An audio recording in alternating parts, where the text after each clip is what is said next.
Well, first off, I want to make it very clear, and I've said so many times on this program, that the coalition's mission and our focus is on defeating Daesh in Iraq and Syria. And we have done just that. Nearly all the territory that ISIS once held throughout both Iraq and Syria are now in the hands of Syrians and Iraqis. There still is very much a fight that continues in the Middle Euphrates River Valley, north of Abu Kamal, and that is where we are primarily supporting our partners and then helping them also establish security forces and population centers to prevent ISIS from coming back in areas that have been liberated. Again, I don't want to get into any kind of hypotheticals or speculate on anything that could happen in the future. The SDF, the Syrian Democratic Forces, is a multi-ethnic group of Syrians, Kurdish, Arab, Assyrian, Turkmen, and many others. And they have bonded together to focus on defeating Daesh. Daesh in Syria would not be defeated to the level that it is right now if it weren't for this mix and this group of fighters. So the world owes the SDF a great deal of gratitude for the efforts that they have put together, because we could look back right now and say, where would we be without the SDF? Could ISIS still be in Raqqa, in Manbij, in Tabqa, planning attacks, financing their attacks, and exporting them throughout the world? So we have done a very good job of, the SDF have done a remarkable job of removing the scourge from the earth. So what I would really like to focus on is the security forces from the SDF and in particular, the local security forces that have been established in places like Raqqa. The Raqqa Internal Security Force is very much focused on the areas in and around Raqqa, but we also recognize that there are areas that there are not towns, there are not villages, where we have to stop the flow of ISIS fighters that are attempting to leave.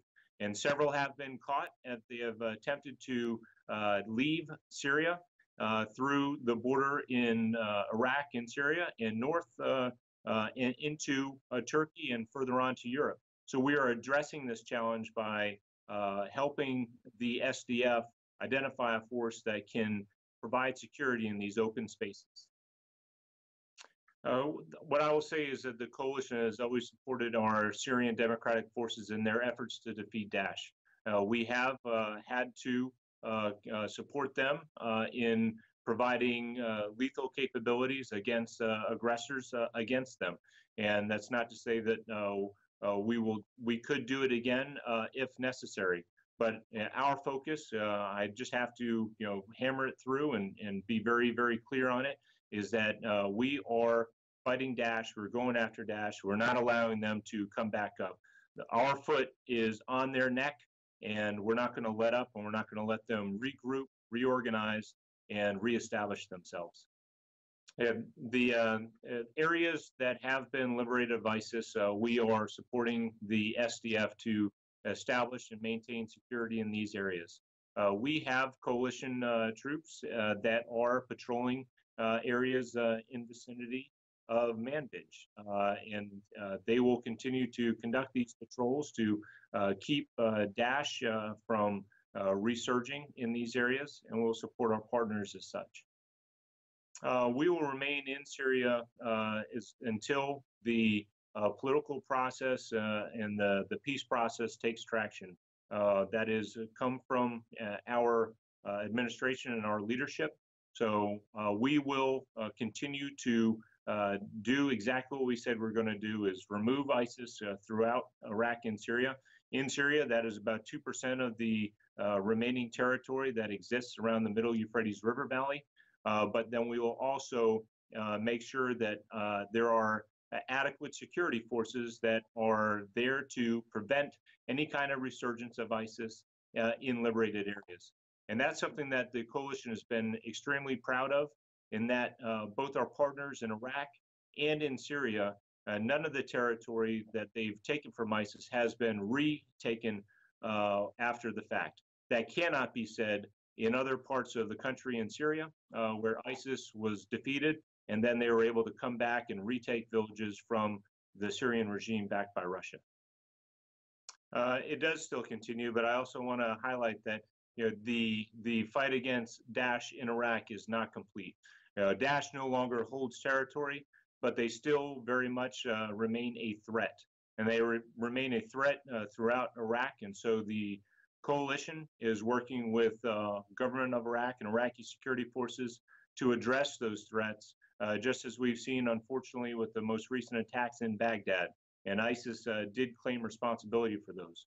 But we know that even in northern Iraq and near Erbil and around those areas, is that ISIS could very well try to come back there. So our coalition partners are some of our nations are conducting security training with Kurdish elements to also prevent that from happening in the north. That is correct. So we continue to work with Iraqi security forces on many different types of ways. Number one, we are continuing to provide intelligence for them. We have advisors that are with them through much of the planning process to conduct these operations and aggressively go after the remnants of ISIS in Iraq. And we also provide very niche training to all Iraqi security forces. Right now, nearly 130,000 Iraqi security forces have been trained by coalition partners, and that includes the Army, the police, both federal police, border guard force, counterterrorism service, and that also includes Peshmerga. Well, obviously, we'll continue to monitor the situation, but our focus remains on Daesh. And anything that distracts or takes away from the number one threat in the region, in Syria and in Iraq, it is a concern for the coalition. So we'll continue to monitor in that way. However, we're going to continue to support our partners, particularly in southern Syria, around the Euphrates River Valley, and to also help and assist our partners in Iraq and support them in their operations to keep ISIS gone and to defeat the remnants of it and prevent their flow of foreign fighters in particular from transiting the area. I just addressed that in my last question, and that our focus is on fighting Daesh in Iraq and Syria. Turkey is a coalition partner and a NATO ally, and they have contributed to the defeat of Daesh. As I said, it does remain a concern, but our focus is clearly square on the shoulders of continuing to defeat Daesh in the areas, and that's what our mission has been for the last 3 years, and we've been very good at getting after and accomplishing that mission. We have coalition partners that reside in our headquarters from Turkey, so yes, we have them integrated within our headquarters. And so first off, we talked about not allowing ISIS to regroup and reorganize.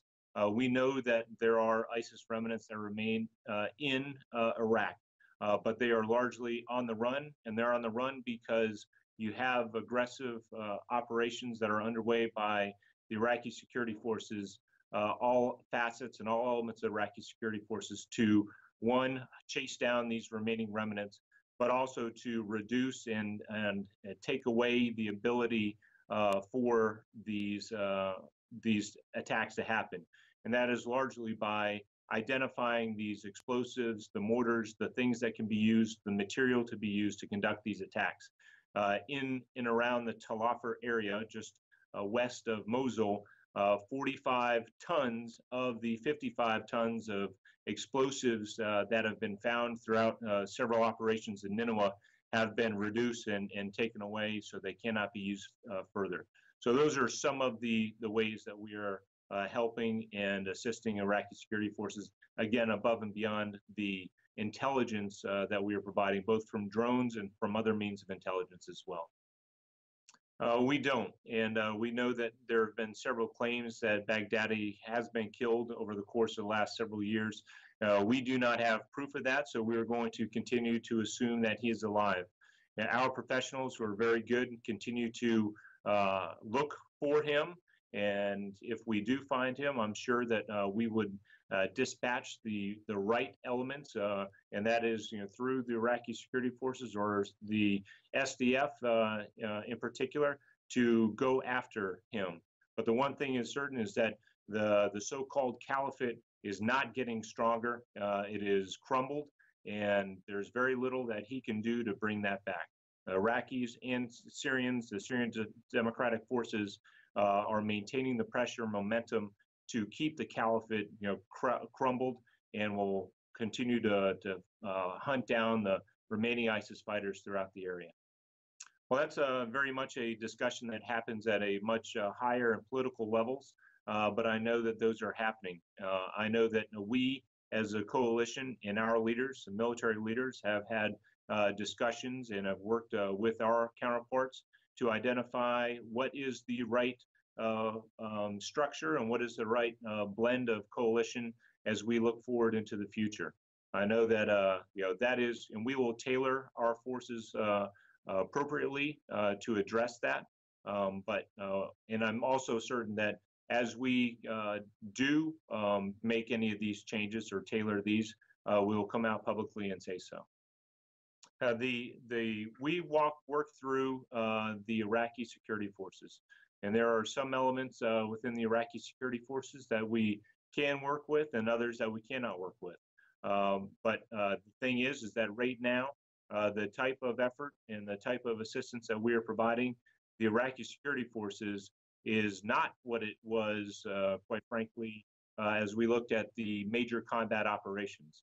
Iraqis right now are doing a lot of these, making a lot of these efforts and a lot of these operations completely on their own. They're conducting their own strikes. They're conducting many of these operations on their own, and when they ask for assistance from the coalition to provide specific needs that they may not have, that's where we will assist and provide help with.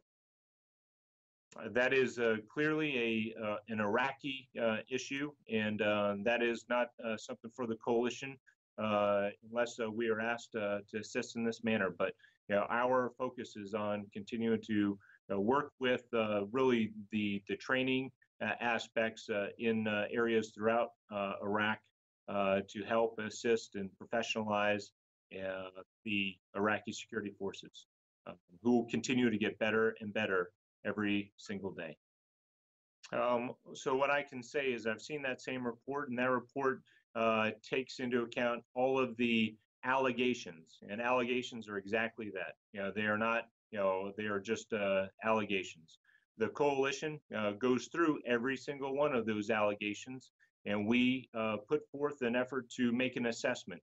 Out of our assessment, which is based on facts, have shown that we have unintentionally killed 817 civilians as a result of our strikes throughout the last 3 years in supporting the campaign. Have civilians been killed unintentionally throughout this campaign? Yes, well, we do our very most and utmost to avoid those. But I will also say, living underneath Daesh and living underneath ISIS, that was far worse. Does anyone talk about the 10,000 bodies that were just recently found out of Raqqa, purportedly killed by Daesh members? 4,000 people killed all in one mass grave. So we look at what Daesh has brought to the region and to the area, and we really want to focus on that. And they are now gone. They're largely no longer hold territory. They no longer have the ability to kill at the rate that they did in the past. So I think that the Iraqi security forces and Syrian democratic forces have removed ISIS and have largely helped the rest of the world in removing ISIS.